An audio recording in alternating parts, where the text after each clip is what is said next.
ഈ പറഞ്ഞൊരു വാക്കെങ്ങാനും സമുദ്രത്തിൽ കലക്കിയാണല്ലോ, സമുദ്രം മുഴുക്കെ മലിനാകും. അങ്ങനെ ഒരു വാക്കാണ് നിങ്ങൾ പറഞ്ഞത് എന്ന് മുത്തനബി സല്ലല്ലാഹു അലൈഹി വസല്ലം ആയിഷ ബീവിയോട് പറഞ്ഞൊരു സന്ദർഭം ഏതാണെന്നറിയാം നിങ്ങൾക്ക്. ആയിഷ റളിയല്ലാഹു അൻഹ പറയാണ്, ഞാൻ നബി സല്ലല്ലാഹു അലൈഹി വസല്ലമയോട് സഫിയ ബീവിയെ കുറിച്ച് കുറച്ച് മോശമായിട്ട് അവർ ഹൈറ്റ് കുറഞ്ഞതാണ് എന്ന രീതിയിൽ ഒരു സംസാരം സംസാരിച്ചു. ആ സമയത്ത് നബി സല്ലല്ലാഹു അലൈഹി വസല്ലം പറഞ്ഞതാണ്, ലഖദ് ഖുൽതി കലിമതൻ ലൗ മുസിജത് ബിമാഇൽ ബഹരി ലമസജതുഹു.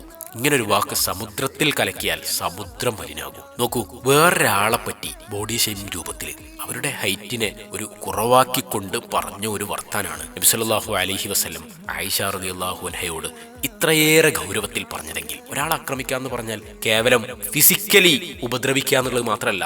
ഹദീസിൽ കാണാം, ലാ യളിമുഹു, നീ ആക്രമിക്കരുത് എന്ന് പറഞ്ഞ് നിർത്തിയിട്ടില്ല, വലാ യഖ്ദുലുഹു, കൈവിടരുത് എന്നും പറഞ്ഞിട്ട് നബി തങ്ങൾ പറഞ്ഞത്, വലാ യഹ്ഖിറുഹു, ഒരാളെ നിന്ദിക്കരുത്, അപമാനിക്കരുത്. തമാശക്ക് പോലും ആയിഷ റളിയല്ലാഹു അൻഹ തന്നെ പറയുന്നുണ്ട്, ഒരിക്കൽ നബി തങ്ങൾ പറഞ്ഞത്, മാ ഉഹിബ്ബു അന്നി ഹഖൈതു ഇൻസാന, ഒരു മനുഷ്യനെ അനുകരിച്ച് പറയുന്നത്, പരിഹസിച്ചിട്ട് അതെനിക്ക് ഇഷ്ടമല്ല എന്ന് ഹബീബ് റസൂലുള്ളാഹി സ്വല്ലല്ലാഹു അലൈഹി വസല്ലം പറയുമ്പോൾ നമ്മൾ വളരെ തമാശയായിട്ടായിരിക്കാം, നമ്മുടെ ഏറ്റവും അടുത്ത ഫ്രണ്ട്സിനെ ആയിരിക്കാം, പക്ഷെ അവരുടെ ഉള്ളിൽ അതെങ്ങനെ കൊള്ളുന്നു എന്നത് വലിയൊരു വിഷയമാണ്. ഈ റബീഉൽ അവ്വലിൽ നമുക്ക് എടുക്കാൻ കഴിയുന്ന വലിയൊരു തീരുമാനം, എൻ്റെ നാവ് കാരണം വേറൊരാൾക്ക് മുറിവേൽപ്പിക്കില്ല. നമ്മുടെ ജീവിതത്തിൽ ഇതൊരു തീർച്ചയായി ഒരു തീരുമാനം എടുക്കാൻ കഴിഞ്ഞാൽ വലിയൊരു കാര്യം തന്നെയായിരിക്കും. അള്ളാഹു തുണക്കട്ടെ. ആമീൻ.